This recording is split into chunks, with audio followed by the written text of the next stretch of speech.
we are all here in human form. Now, the real enlightened masters, the real enlightened masters, may be in a human body, but they are what we call free. Jivamukti means they've attained liberation in the body. They're here by choice. The rest of us are here because we have to be here. They're here by choice. But those are very few, not nearly everyone in Saffron, not nearly everyone who claims to be a guru is actually enlightened. And the truth is, that's not even a prerequisite. You can learn a lot from someone. You can gain a lot from someone who may not necessarily be enlightened. They just may be somewhere on the path, at a place from which they can give you guidance and teachings that are beneficial for you. But all of those, here's what happens. They're living a human life with all of the human issues. Many times, what happens is followers start to grow very, very quickly. And a guru who, for example, may have gotten into this sincerely, in the beginning may have been very sincere. But what ends up happening is you get so many followers saying, oh my God, you are divine, you are perfect, you are perfect, you are perfect. And if that person is not really enlightened, or has not done intense personal sadhana, and intense personal psychology to help them through their own egos, to help them even recognize their own egos, to help them with their own desires, then what ends up happening is the ego grows. And the more people who come, the more the ego grows. And then the guru starts to think that he or she is God and is perfect, and loses the ability to hear anything that anybody may be saying about this is not right. And it goes on and on and on and blows up until one day it explodes. But here's the point for us. The teachings that the guru gives, most of us would love, and this is the ideal situation. In an ideal situation, you've got an enlightened guru who is giving teachings of enlightenment. So it all matches, the teachings and the form of the guru. But sometimes they don't. And sometimes that teacher may be able to give teachings that are very powerful, and that's why they're attracting so many people. That's why so many people are following them.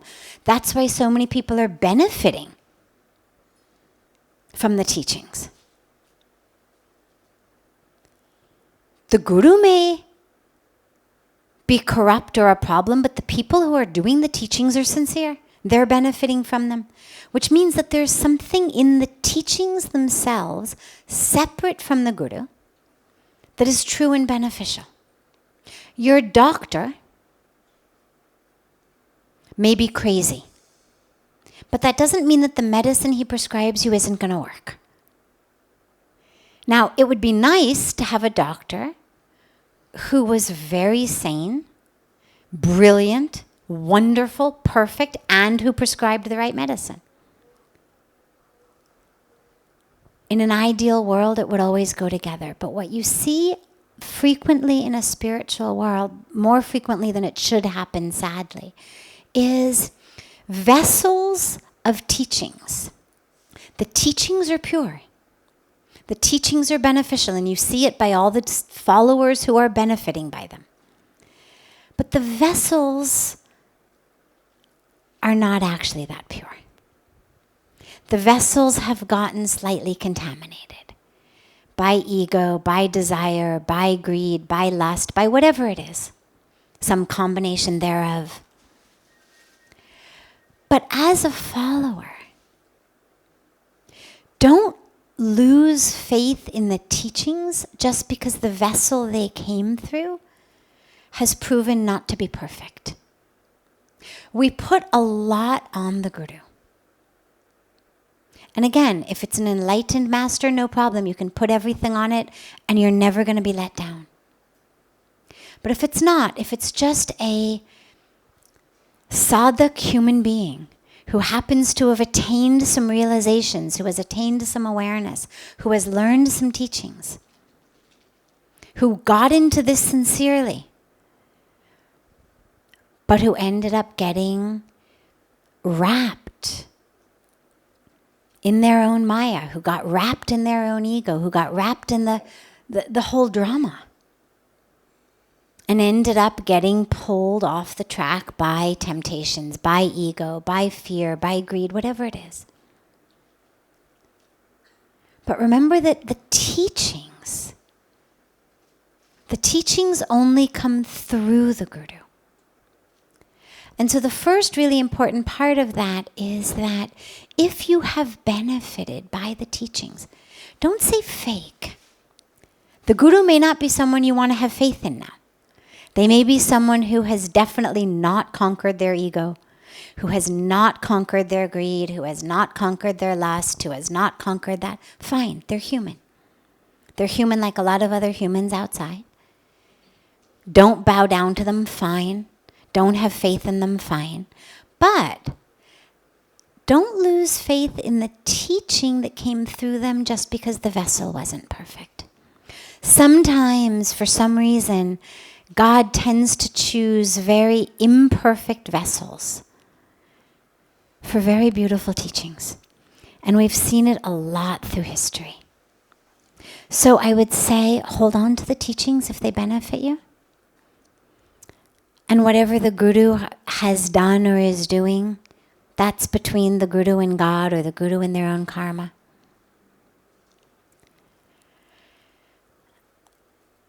Lastly, though, how do we find a true one? Well, as I said, if you have someone who's really enlightened, you're in the best shape. And of course, it's hard to tell.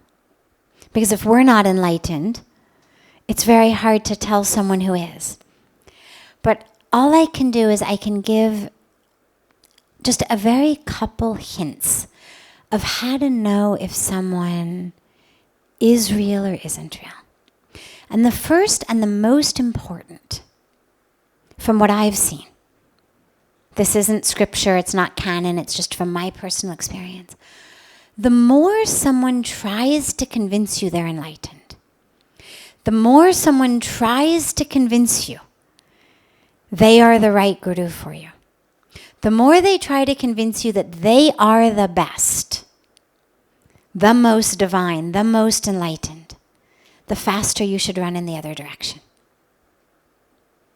Because those who are really enlightened are perfectly content to just sit and meditate.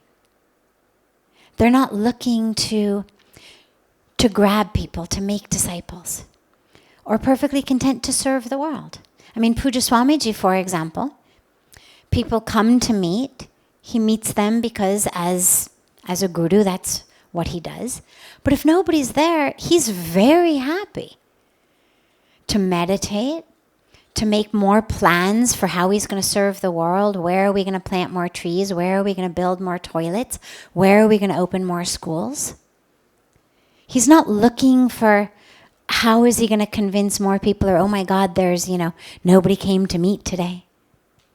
So those who you feel like this person's trying to convince me or sell me themselves, run as fast as you can in the other direction. The other hint that I would give you is the more complex a guru makes something. So you can only learn meditation if you learn it from me, because meditation is so complex. And I'm the only one who has distilled this complex teaching into something that, a peon like you would understand, right? Like the greatness of me has distilled this down to your level, and it's so complex. And if you spend the next 3 years studying under me and give me many, many tens of thousands of dollars, I'll give you the teaching. Again, run in the other direction. Because spirituality, remember, is about coming back to the self. It's not like learning to play basketball or learning to play the piano or learning to ski or learning to do something that we don't do naturally. Spirituality is coming back to who we are. It's coming back to the spirit. Meditation is connecting with the self. And so the practice is a practice of removing that which is not self. But there's a lot of ways to do it. And those who try to make it seem really, really complex, really esoteric, who try to make it seem like there's only one right way to meditate, again, these are people trying to sell you something. And anybody trying to sell you something means they've got an agenda. And if they've got an agenda, then I would argue they're not really quite enlightened. It doesn't mean they're a bad person. It doesn't mean that their teachings aren't of good value. It doesn't mean you won't benefit. But to me, that would be a cue that this person was not really quite enlightened yet, because they really have an agenda to sell me something. And the last piece that I would say is inside yourself. When you're in the presence of a guru, you feel something different. But it's not the guru's charisma. And that takes a little bit of subtlety to understand, because when we are in the presence of a very charismatic leader, you also get a sense of sort of excitement. And this is how people as horrendous and corrupt and evil as Hitler were able to mobilize people. As evil as he was incredibly charismatic. And throughout history, if you look at both the great leaders as well as the evil leaders, the one thing they have in common is charisma.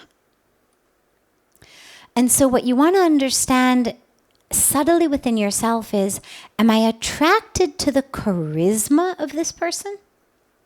Or am I attracted deeper? Charisma gets our mind excited. Makes us feel like, oh, I'm going to be part of something. This person, knows the way. I'm going to... But enlightenment, we feel it in our hearts. And instead of being frenetic and hyper like that, it feels very peaceful. But it's a slightly more subtle distinction that you have to ask yourself. But you'll be able to understand is when you're in this person's presence, do you feel that which you're looking for? Because the guru not only teaches us, but actually gives us the experience. So if what you're looking for is peace and love and stillness and divine connection, do you feel that in the presence of the guru? And if you do, then what it means is the guru's been able to give that to you. And we can't give what we don't have. And so if the guru's been able to give you that feeling, that experience, it means the guru has that. So in that way, it's the right one. Okay? But don't ever feel badly about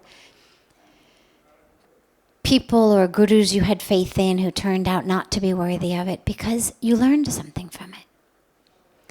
The fact that they deceived you is now their karma for them to deal with. But you don't have to deal with that. You had faith.